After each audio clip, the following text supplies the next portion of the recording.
have my notes on my phone, as I always do. Great. Hello, everyone. I'm Sophia Quasi. I'm the Quality, Diversity, Inclusion Coordinator, and I'm here to introduce our seminar series today. So we'll be joined by Natasha Dowey. The title of the seminar is Working Towards Equity in Geoscience in Postgraduate Research. And just a very brief introduction, because Natasha can speak more and talk about herself. So Natasha is currently the course lead of the ESE Environmental Science program at Sheffield Hallam University. Since 2020, Natasha has been involved in equity, diversity, and inclusion efforts in geoscience, working with a range of collaborators on projects to make the subject inclusive for all. Most recently, she led the NERC-funded Equator Project. Natasha set up Geoscience for the Future initiative in 2020, which aims to promote sustainable, equitable geoscience research and careers.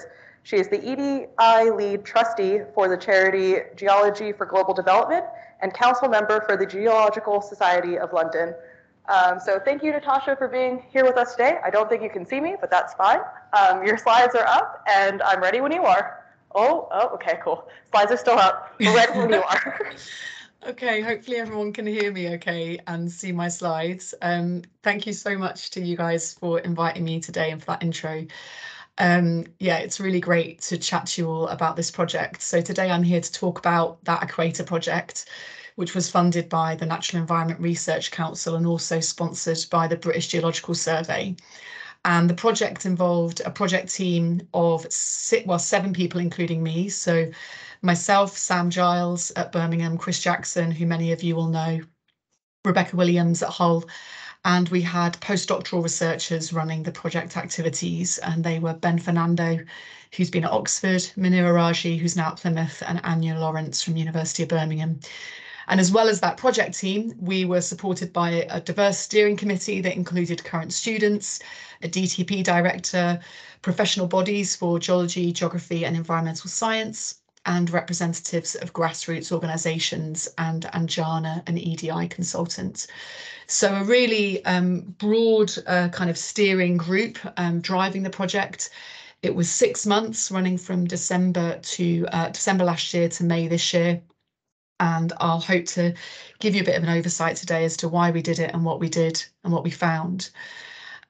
Just in terms of positionality, myself and my co-Is, we always like to give a bit of positionality before any talks about EDI. From my own perspective, I've always loved kind of clambering around on rocks after growing up on top of a big lump of granite in Cornwall. Grew up in a pretty deprived area of Cornwall and very influenced by my own family's working class roots. This is my nana here, hand in pocket, on her way to a munitions factory during the war in Hale, very close to where I grew up. My dad was a proud socialist and trade unionist, and I've been shaped by very strong women in my life. This is my mum and my sister. And I'm now trying to bring up 2 strong women of my own. So I'm a carer, have 2 young children. It's important to say up front that although I'm very passionate about social justice, I'm not a scholar of EDI. I'm a geoscientist. I'm actually a volcanologist by specialism, but I'm learning more and more every day about why these topics are crucial to geoscience, and believe in encouraging others to incorporate EDI into their day-to-day work, no matter what area of science that they work in. It's also important to state that I'm really aware that my own white privilege has played a role, very strongly likely, in getting me to where I am right now. In terms of our team positionality on Equator, of the 17 authors who were involved in the work, 7 identify as Black, Asian, or minority ethnic. And as many of us are approaching this, we are approaching it from a perspective of being geoscientists who are concerned about the situation, rather than being a group of EDI scholars. But many of us do hold EDI responsibilities in charities or organisations or the companies in which we work. In terms of ethics, this work includes qualitative evaluation of students and professional geoscientists. And for that, the research received ethical approval at Sheffield Hallam, so at the lead institution. Just to explain some kind of key distinctions up front and definitions, it's important to understand the difference between equality, equity, and justice. Some of you may be well familiar with this, but equality is when you give everybody the same. Equity is where you make interventions to ensure that everyone has the same experience, taking into account the structural barriers that they may face. And justice is when those structural barriers are removed altogether. Ideally, we're working towards social justice, but as we do this, we need to ensure that equity is a bare minimum. The HESA data that I present in this talk is of UK domiciled students, and these are the students that our work was aimed at, and that NERC wanted to see this funding target. The UK government definition of that is that an individual is domiciled in the UK if they belong in the UK and it is their home, and that's usually established through parents' domiciles at the date of the individual's birth. So that means that the UK is their permanent home. It's important to recognise, however, that although this talk is about UK home students, many international students may face the same barriers that I'm going to discuss and reflect on, and that dependent on your university context, this should be considered, for your whole student body. You'll hear me use the words Black, Asian and minority ethnic in this talk, and those are the students that we were aiming our work at. This is because these are the categories used by the Higher Education Statistics Agency. So up front, it's important to recognise that this grouping homogenises different ethnicities and may obscure experiences that are felt more strongly by one race or ethnicity than another. But for the purposes of this project, with the time that we had and with the resource that we had available, we reached out to those groups quite broadly. So just to put up as a starting point, this image that has been really popular poster created by the Geological Society of London with others. It's now well understood that our subject is crucial to many of society's significant challenges. It's crucial for the energy transition, net zero, the UN Sustainable Development Goals. But for us to tackle these challenges, we need to work equitably across many communities in a sustainable, ethical way. And it's our feeling that to do this, to create this just transition and sustainable future, we need to ensure that we have equitable, sustainable practices within our own discipline. Unfortunately, recent studies have highlighted that geoscience in some of the richest countries in the world is not equitable.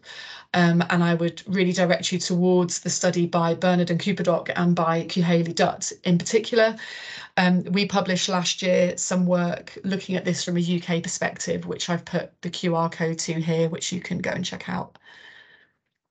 So our paper looked at the HESA data for the UK from 2014 to 2019. And reflected on how earth science, geography, physical geography and environmental science were the three least diverse physical sciences. This just shows the most recent data from 2020 to 2021. And it's safe to say that the picture isn't improving with time.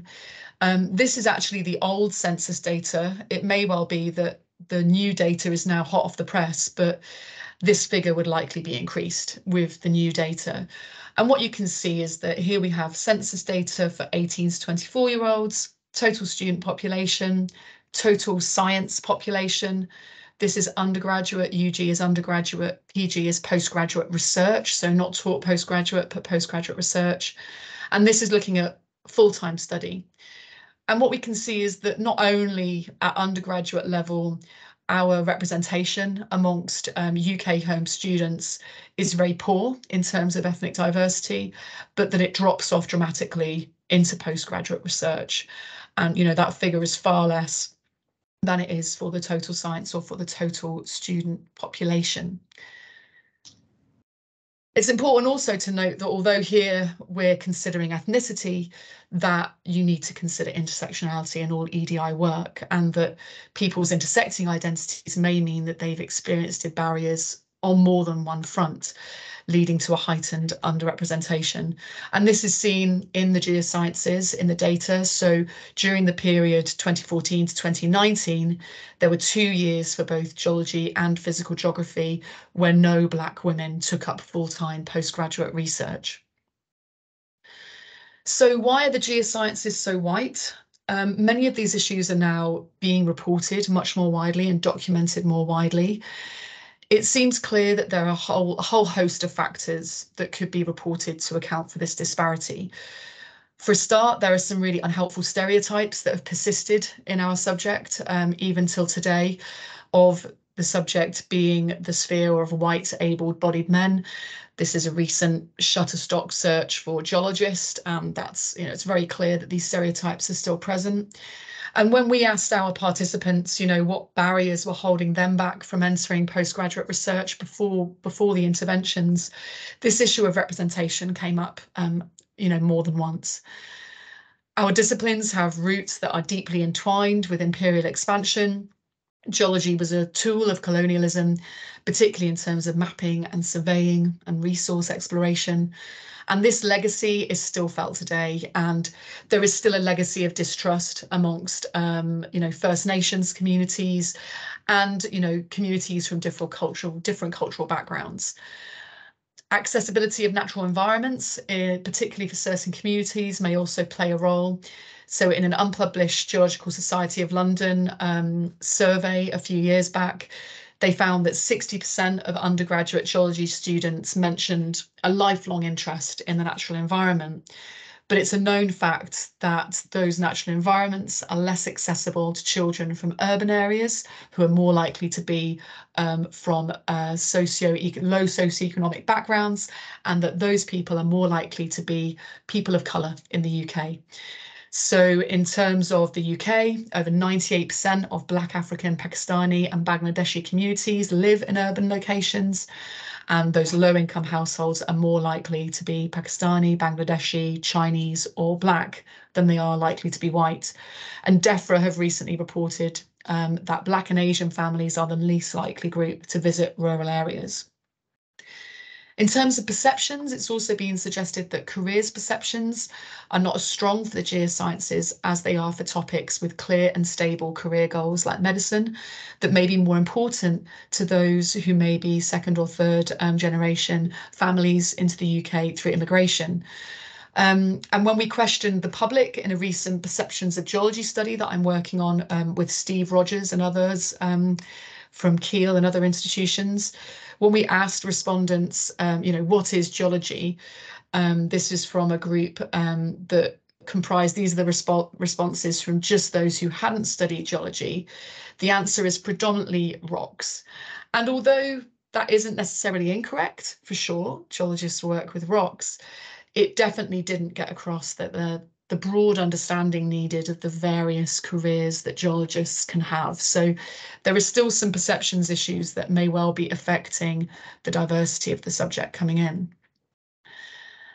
Possibly a much more significant issue is that when students enter the subject, there are hostile environments and structural inequities that can act as barriers to them progressing. And some of these are academia-wide, and those are laid out really well in the Broken Pipeline report by Leading Routes. Things like the high tariff university access gap. So there's a proven access gap to Russell Group universities, high tariff universities. For example, Black, Asian and minority ethnic students who were applying to maths and physics and life science subjects at Oxford in a study were found to be 5.8% less likely to receive an offer than their white counterparts, even if they had exactly the same prior attainment. In 2018 and 2019, in that academic year, Black students made up just 3.9% of students at high tariff universities, compared to 12% at lower tariff universities. So we know that there are these structural issues between types of universities. There's also issues in the sense that many students are now recognising that they have a degree awarding gap, where students of colour consistently score less highly than their peers, likely as a result of bias.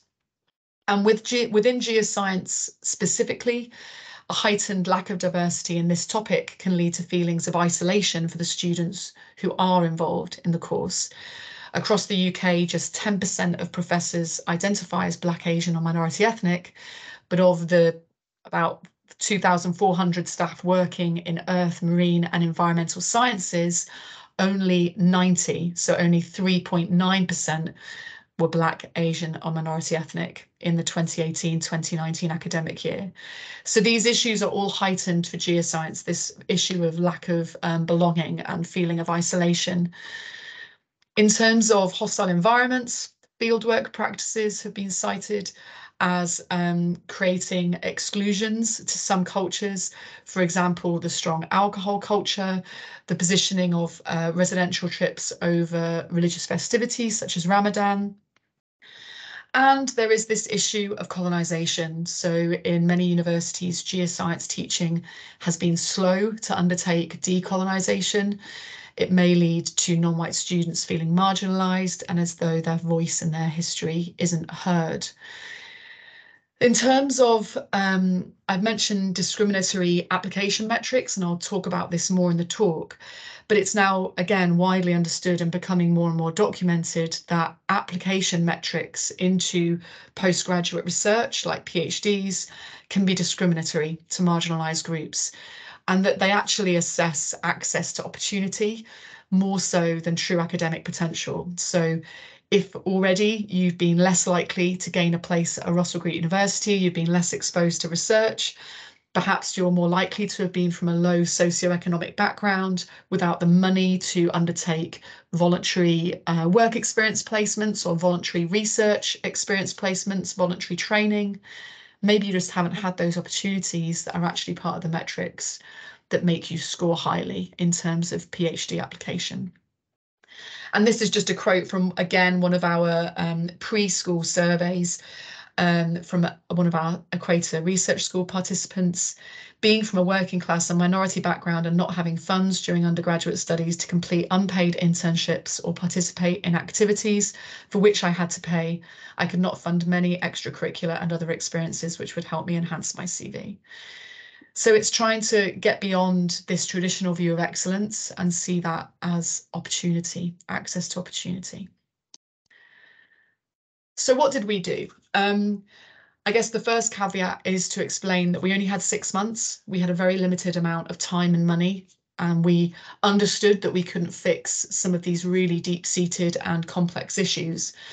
But what we did try and do is focus on a few key areas. So we set out to try and improve student experience and increase retention by creating a ring-fence mentoring network, pairing students with mentors from both industry and academia. We set out to improve access and participation by delivering and evaluating the outcomes of a 5-day ring-fenced research school. And we also set out to remove barriers to access by looking very specifically at making PhD recruitment more equitable. And I'll talk through how some of this worked in this talk.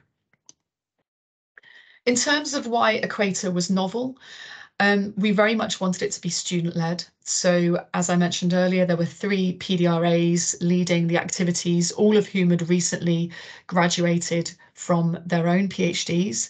On the steering committee, we also involve student voices. So Louisa here is a current PhD student.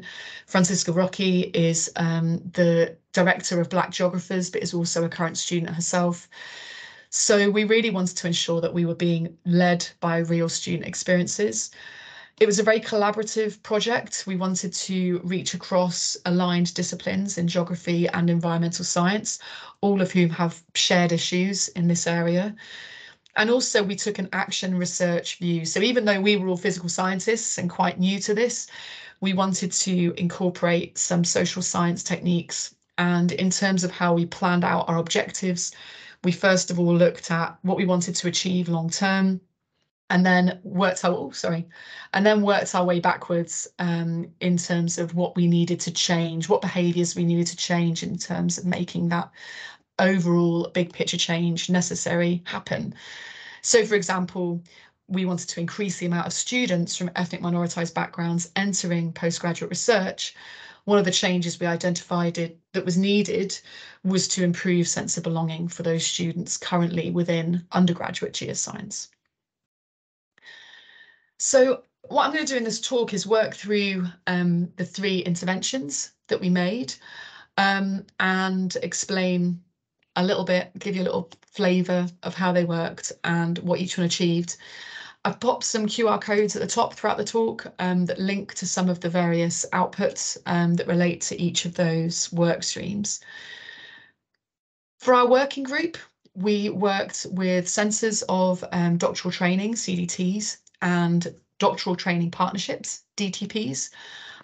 We reached out to a range of these, and these are those that were involved. And basically, we had 3 meetings with DTP leaders, and we had some introductory discussions. Then we had an anonymous survey that allowed them to share their current recruitment processes and their current experiences. And then we created some recommendations and had some feedback and discussion time on those recommendations and on that report. And what we wanted to do was develop some best practice for how to make PhD recruitment as equitable as possible in geoscience.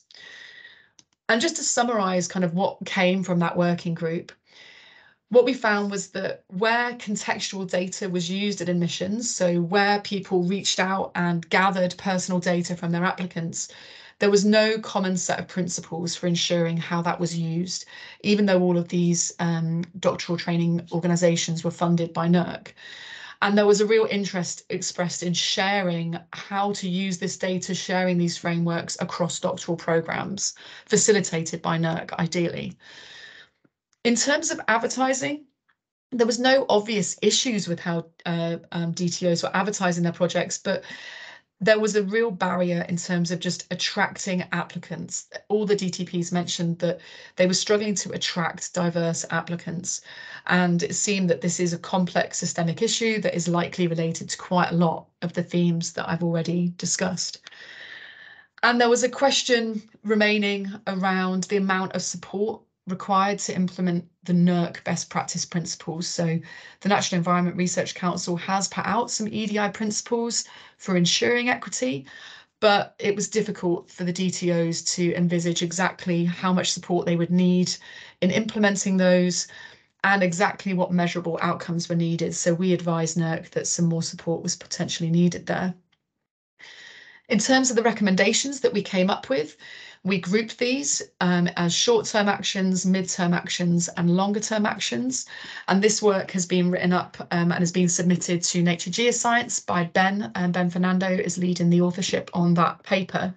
And what I'll do here is just give a real whistle-stop explanation of what these recommendations are.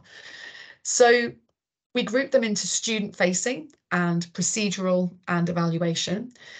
In terms of short-term student-facing recommendations, we suggested that PhDs could be advertised on more demographic-specific networks, so through things like Black in Geoscience, Black Geographers, Diversity in Geoscience. There were also some DTOs who were already doing some really good best practice that we wanted more others to take up and to share. Things like a standardised web form to express interest, because sometimes that initial conversation, that reaching out to a supervisor with an email, if you haven't been to a research intensive university, you may not know that that's even a thing. You may not be familiar with that kind of process. So having something really standardized is more equitable. Having pre-application workshops for interested students and having those even ring-fenced at minoritized students was something that some universities had started doing, but not all. And we identified that as some best practice. Having some peer mentoring for minoritized applicants pre-interview, again, was something that some had started to consider that could be driven forward as best practice. And also greater emphasis on some of the NERC opportunities in place as a recruiting tool. So using those existing opportunities to help recruit more diverse applicants. And that was a recommendation that was for NERC as well. In terms of procedural recommendations for the doctoral programs themselves, we wanted them to reach out to their current students to ask them for advice on how their adverts looked. Were they appealing? Would they have appealed to them? Was there anything that would put them off? We suggested that there needed to be a standardized list of protected or contextual characteristics data to collect. Some doctoral organisations still aren't collecting this data, so they don't know the diversity of their applicants. They don't know where they're losing people at each stage. We suggested that there could be ring-fenced interviews for candidates from underrepresented groups to ensure that those candidates were getting those opportunities. We suggested that the framework of how to use the contextual data could be more shared so that doctoral organisations could speak more to each other and share their own frameworks of how they deal with these things across the network to make things easier for the EDI leads working within those organisations, but also to make sure that best practice is being shared effectively. And again, you know, ring-fence studentship. So this idea of ring fencing has always been seen as quite unpopular. I've been at some talks where people think it's illegal, and it's not. It's not against employment laws. Some DTPs are already doing this. And also disaggregation of international students from reporting statistics. So you may have what seems like a very diverse cohort of students, but is it diverse in terms of UK home students? Are there structural barriers there in terms of your home students? Are you reaching out to those students equitably? In terms of evaluation, this is a really key area that is still posing a lot of problems to students. So a key issue here is that evaluation schemes need to reflect potential, not a traditional view of excellence, as I was just mentioning. They need to understand and take into account the structural barriers that are in place further along the educational pipeline and use holistic schemes that recognise things like awarding gaps, that recognise access to opportunity may not have been equitable up until this point. There's an emphasis on supervisorship sometimes that may lead to nepotism and that may discriminate against or biased against students that maybe haven't been to research-intensive universities. So that process needs to be more transparent. Standardized CVs are being used now by some doctoral training organisations. And again, that's a way of ensuring that equity of experience, that if you haven't been to a research-focused institution, that you understand what's needed, what's required from a PhD CV.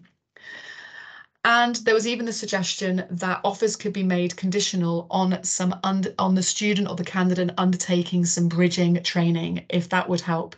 If you had students that showed really good potential, but perhaps they hadn't had access to some key training that would have been available to others. So that's the working group in a nutshell, very, very briefly. And I'll mention some of the places that you can find resources on that if you're interested in finding out more about it at the end of the talk.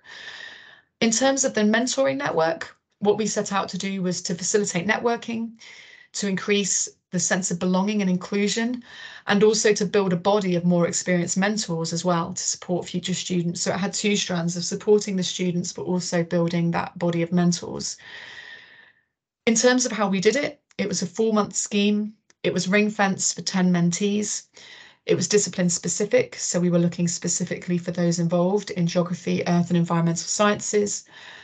Everyone was paid, so we paid mentors for their time, we paid mentees for their time, and each mentee was paired with one academic mentor and one industry mentor. And the reason that this mentoring is important, I've put a quote here from our pre-mentoring survey.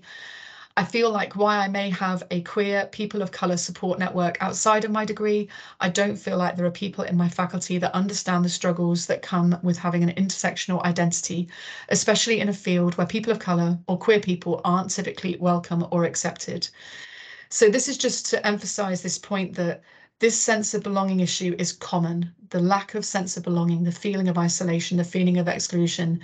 This is an unusual comment. This is kind of the kinds of comments that we were receiving from the students involved in this study.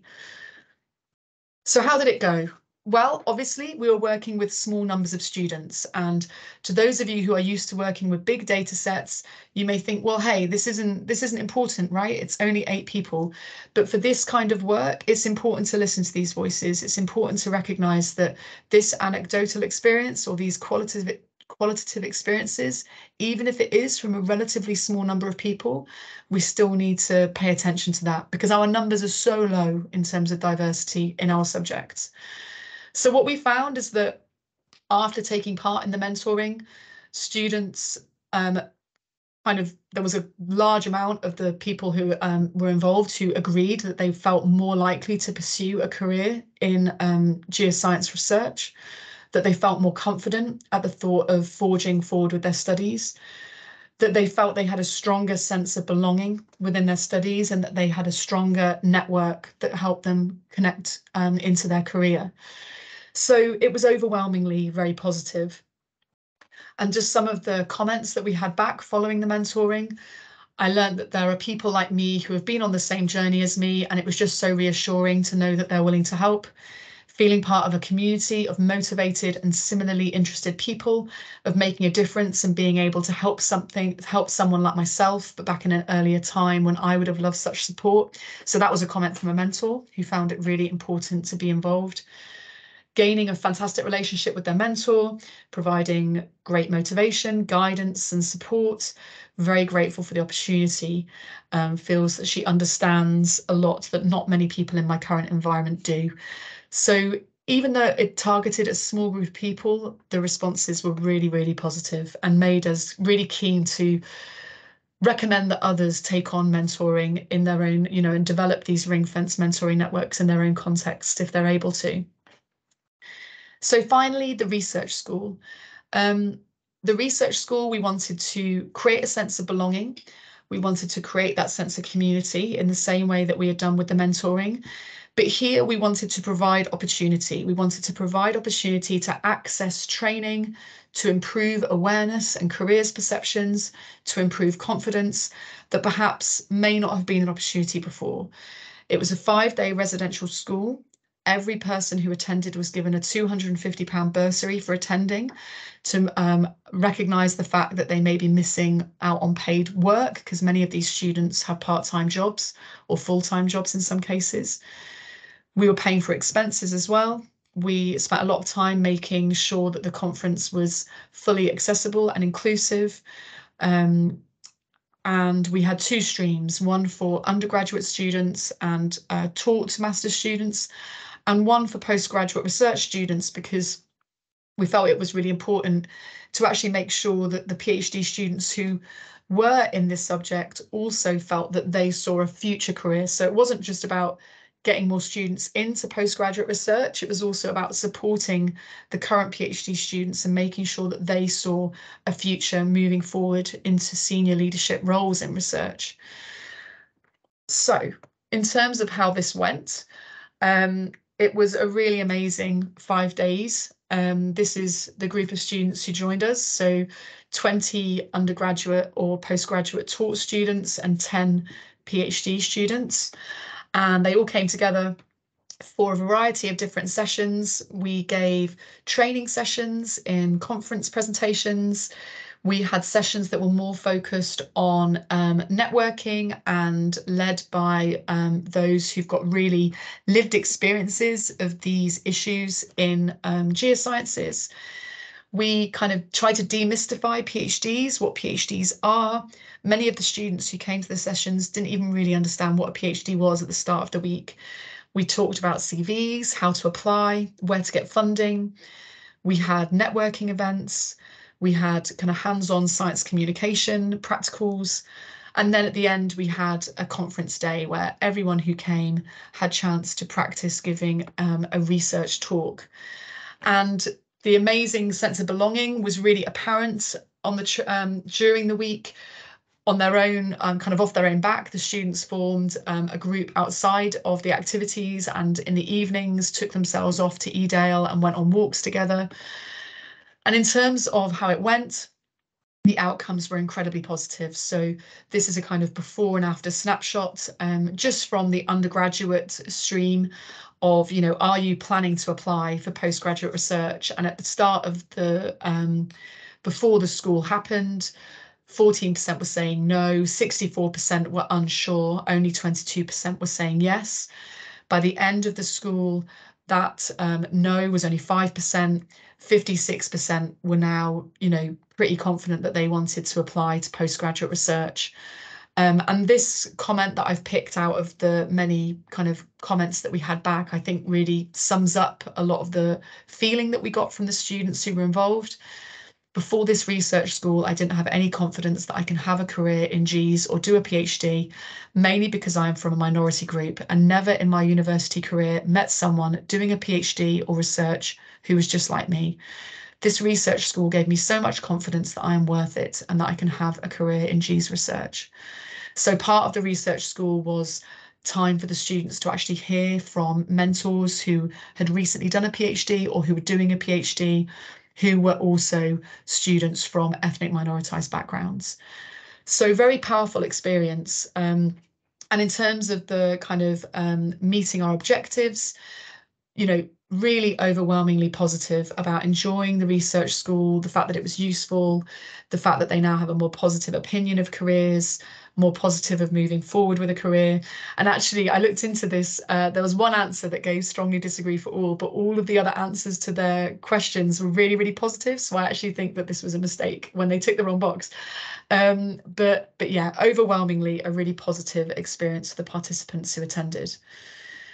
And we learned a lot from this process. We learned a lot from creating these interventions. So we've created some recommendations that have come from that process of how to do this successfully. You know, we spent a lot of time involving the right people, co-creating these interventions with students of colour who had been through this process, who understood these challenges.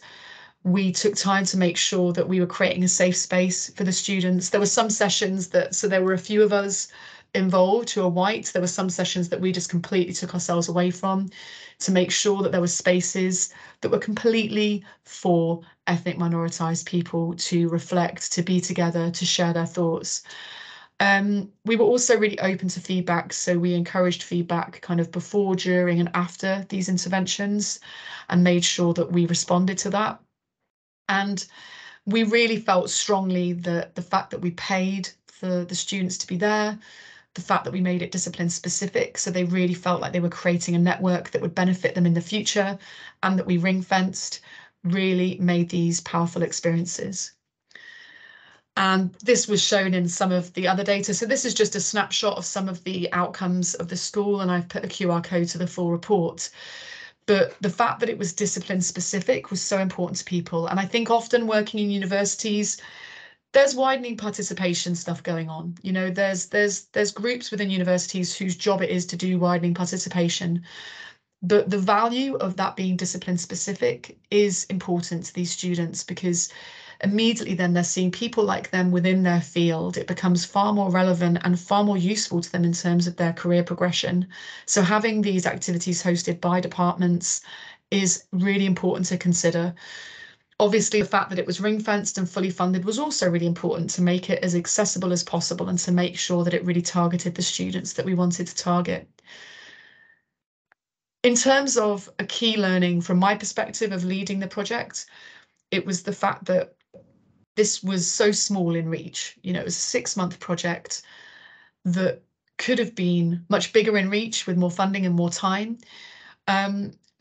Coordinated leadership and, you know, more funding to sustain this kind of work is so essential. This project was so successful, but on such a small scale.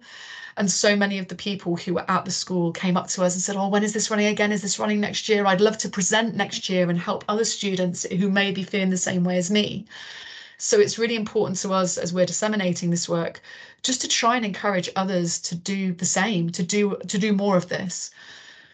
In terms of good practice that we'd like to share, we've created a series of outputs from the project. So we've made a how-to guide of, kind of recommendations for making doctoral recruitment more equitable. So this is around how to remove some of those barriers from the actual application process. We've created a how-to guide and a kind of infographic on how to build these interventions like the mentoring network and the research school. We have a full report out that's kind of targeted at people in positions of kind of decision making, academics, supervisors, senior leaders, explaining how this worked and why we did it. And this is really transferable across disciplines, but particularly for STEM disciplines that may share some of the issues that geoscience faces. And these can all be found linked to on our website. We've also got some updates on there, and we'll keep any updates going of any future Equator activities. In terms of what you can do, often when I've given this talk or talked to people about this, people want to know what they can do in their own contexts. And so just before I came to do this talk for Imperial, I took a look around on your website and looked at what you're already doing. And I think it's important to recognise that nowadays many doctoral training organisations, many institutions are really clearly stating their commitment to inclusivity, which is amazing as a starting point. But I would challenge academics at Imperial, particularly, to think, could you do more to honour those EDI commitments? So for your SSCP, DTP, for example, the criteria are published online, the evaluation criteria. But I would suggest that aspects of these metrics are actually discriminatory. So things like the traditional view of excellence, scoring based on the top 5 to 10% of a cohort being ranked very highly, external prizes, being in a position where you're able to publish. These can all be actually discriminatory to minoritized groups and to those from low socioeconomic backgrounds, to those who didn't necessarily go to a research-intensive university, of which there's data to show that even when all else is equal, Black, Asian and minority ethnic students in the UK may be less able to access. Also things like articulate communication. This can be discriminatory to neurodiverse candidates or to candidates who may not have English as their first language. I'm not saying that these things aren't necessarily important in a PhD candidate, but there are many other ways of creating metrics that are more more inclusive and that reflect potential rather than potentially just access to these opportunities. So yeah, I would always recommend that departments look at what they're doing, look to other doctoral training organisations, have conversations with NERC about how these things could be done better, how can scoring be done better. Can the department fund ring-fenced mentoring or preparatory workshops or studentships that may make their DTP more accessible? And actually, a recent event that one of my co-Is held, just unprompted, some students said that they weren't applying to the SSCP DTP because the criteria had put them off. So that's part of the reason that I thought I would flag that in this chat, in this talk. In terms of what's next for those of us working on the project, we are continuing to disseminate this work within Geoscience, like we are today, but also discussing with NERC and with UKRI how to share this best practice amongst the people within UKRI who work with doctoral training organisations. Ideally, we'd like to be able to see some of these insights fed into the next call for the next doctoral training partnerships round. Some of the doctoral programmes involved in Equator are actually building on Equator learnings already through the NERC Flexible Funding Scheme. For example, there was this UK PhD pre-application workshop recently that was kind of a spin out from the Equator team that really sought to provide a kind of whistle-stop day-long workshop for those interested in applying to demystify the process. There's also potential for future research schools, and some of us are looking for funding for that as we speak. But all of this needs funding. It needs coordination, it needs cooperation, and it's trying to ensure that different institutions look beyond their own silos and work with others to ensure that they have best practice in operation. So that's me. That was very, very fast. Apologies, but I'm done by 1, so I think that's good. I've put some more links up here that I think this is being recorded, so you should be able to access these links afterwards. At the NERC EDI Knowledge Exchange event, NERC actually funded quite a lot of EDI projects in this same round as ours, and there was a webinar where speakers spoke about those, so you can go and check out the other projects and may be able to take some best practice from those. And I've also put up some other links to some of the dissemination of the project, but also another project I'm working on around decolonisation. But yeah, please do feel free to drop me an email or get in touch, and I'm happy to take questions now. Thank you so much, Natasha. That was amazing. There's clapping in the room. And yeah, no, this definitely reinvigorated me from my end of term tiredness.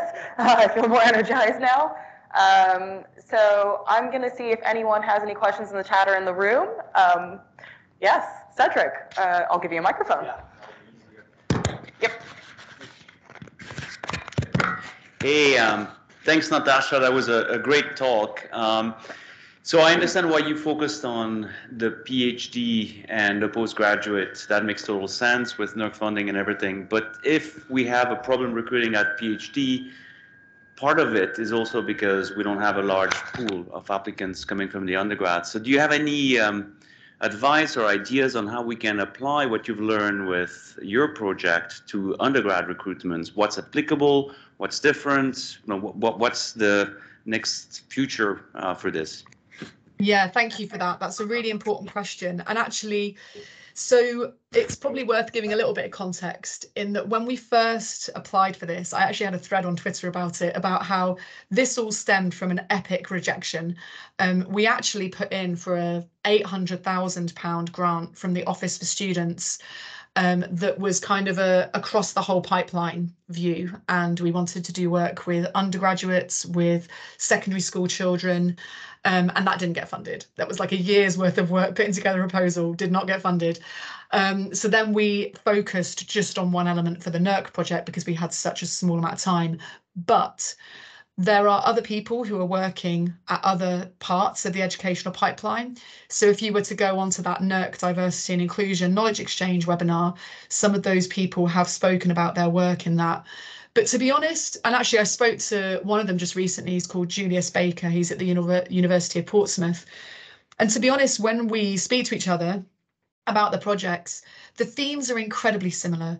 The themes around sense of belonging, concerns about isolation, perceptions and awareness, potentially access to opportunities to hear about these kinds of things, the access to the natural environment, they're actually very similar, the issues. And one of the projects called Gaia by Bethany Fox, led by Huddersfield, they were doing quite similar activities to us, but with school children. So they were having children come along, they were having them be spoke to by mentors who looked like them, who were presenting about their career and what they do, but in a very accessible way.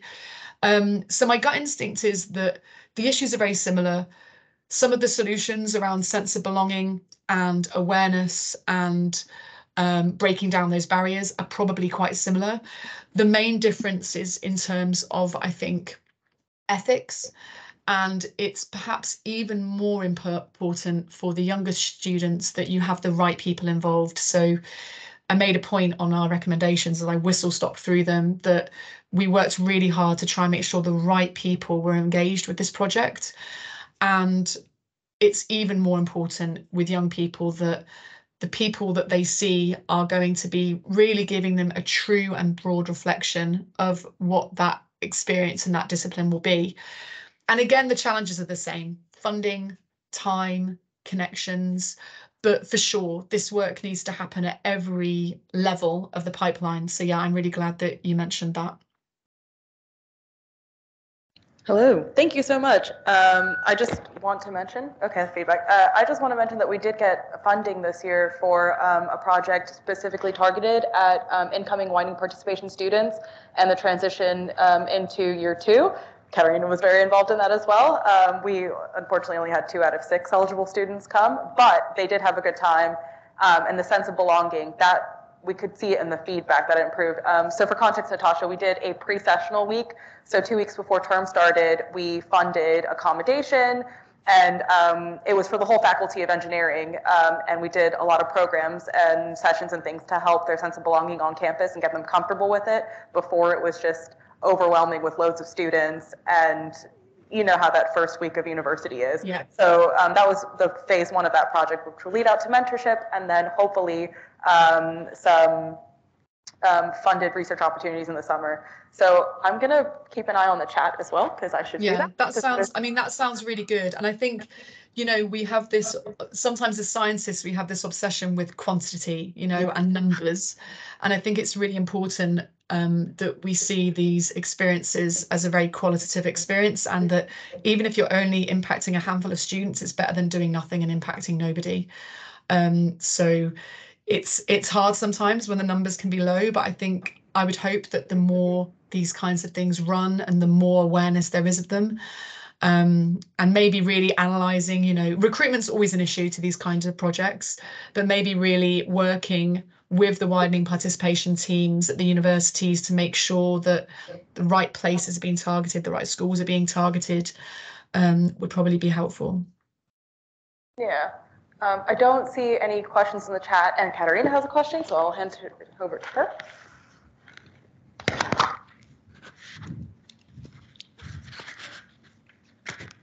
Well, thanks very much. I had tears in my eyes because I think it is so incredibly important. And I think what you say, these kind of summer schools, any form of pre-starting is the catching point from what I could see with the wider participation students this summer, because the anxiety or this feeling of this imposter syndrome is so ingrained in them. And if they don't have a role model, if they are not used to anything, if they haven't seen it in the family or in anything, they will not even apply. It will not even occur to them to do so. Or quite often it's also the knowledge, what is available or what you can do with it. There are so many misconceptions.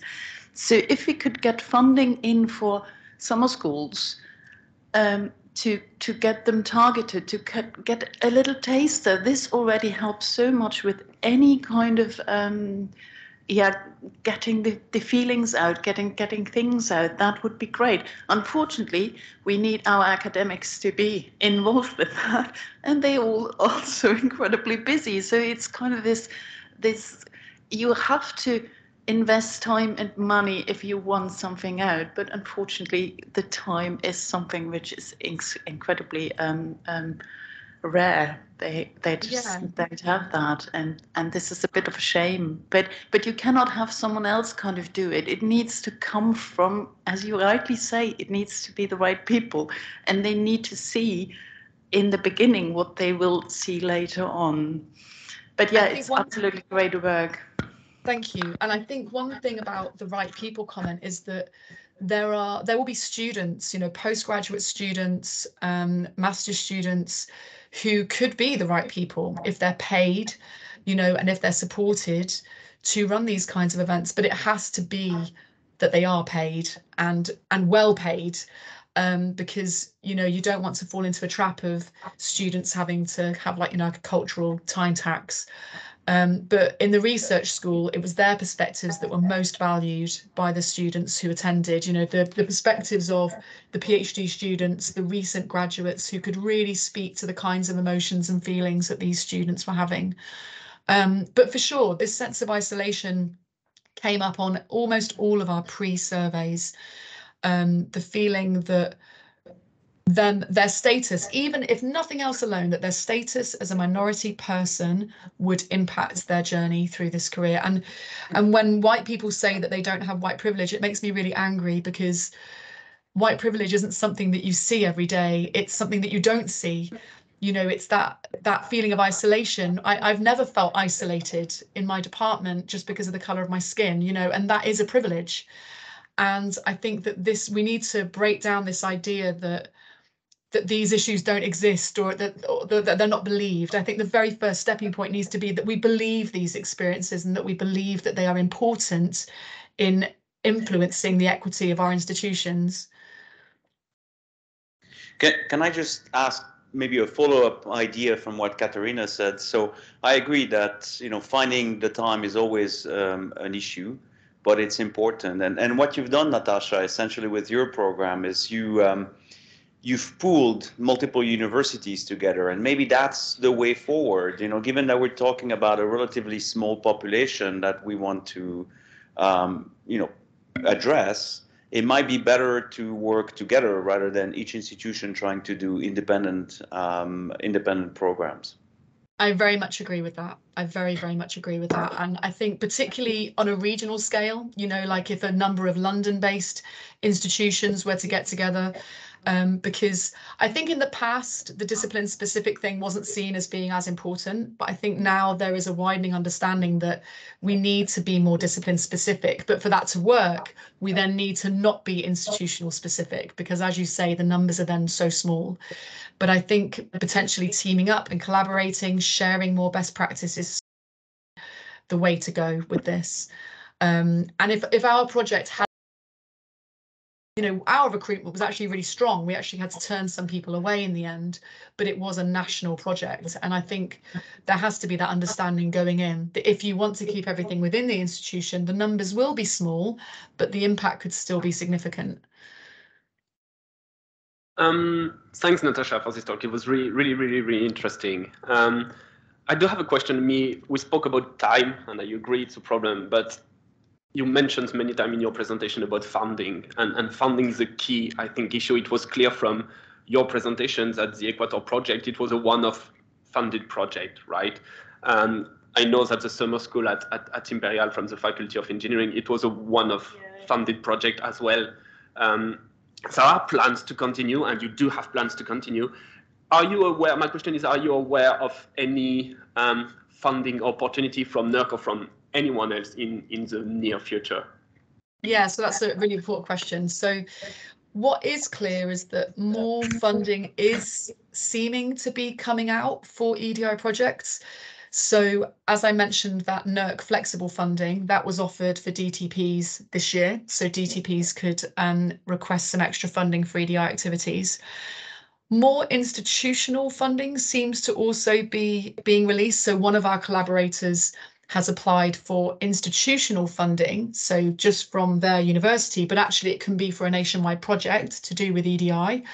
So that's another kind of thing to look out for, I guess. NERC have appointed a EDI funding person. So from what I can tell, I would hope that that means that there will be more funding opportunities. What I'm hoping is that now that we have done this project, which, as you rightly say, was a one-off, what I'm hoping is that it will, seeing that it worked and seeing, you know, how positive it was, will encourage more departments and more institutions to dedicate more of their funding to these activities. And, you know, potentially if one institution has a pot here, one institution down the road has a pot there, maybe staff could get together. But I think that won't happen unless there are academics driving it and asking for it. And again, you know, I'm an academic. I know how awful it is to get time for this work. And that is another problem in itself, and getting recognition for this work. Ensuring that this work does not fall on the shoulders of the few Black, Asian and minority ethnic people within departments is also a significant challenge. There are lots of challenges around working in EDI, and it would be, you know, remiss of me to not make that clear. But when you do have the funding and you're working with a group, I think that it's been an incredibly positive project to be involved with. And it's definitely, you know, I'm digressing a bit from the point, but I guess just as an advert for working in EDI, it's made me see the discipline, you know, working in this area over the last couple of years, it's made me see the discipline so differently, and has definitely made me a better geoscientist in the other areas of my work and in the other areas of my research. So you know, some people I've spoken to in the past have said, you know, well, I'm a paleontologist, you know, I'm not someone who's an EDI specialist, but I truly feel that this is something we all have to be involved in.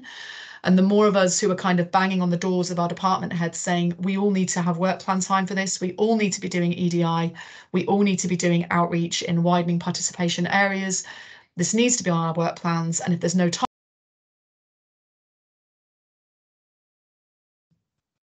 you can but ask. But funding is a very important question. I think you hit the nail on the head there about how interconnected everything is, especially with academic workloads and time, is that if we don't prioritize it, if we don't recognize it in promotion or recruitment processes, we're going to keep cycling and not addressing all of the issues at hand. I don't want to call out Lizzie, but you were typing, so I didn't know if you have a question, and I want to make sure that someone or everyone has a chance to ask a question before we conclude. But you're still typing.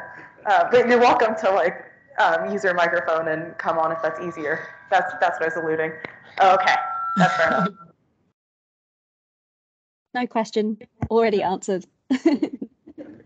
Thanks, Lucy. Maybe if I can just say a last thing, that Tina van der Vliet, the head of department, was in the room. She just had to leave like 2 minutes before the end of your talk. And I saw that she took some notes and agreed when you spoke about what we can improve at Imperial. So I don't want to speak for Tina, but I'm pretty sure that she took some notes. And the criteria, she said, yeah, they're crazy. Yeah, the matrix. Yeah. I mean, the thing is, I don't want to be antagonistic towards Imperial because it's not just you. You know, it's just that I think it is. Sometimes you don't realise that these things exist as academics. Even people who supervise PhDs, you might not actually know what the criteria matrix is, but when you look at it starkly, it actually isn't great.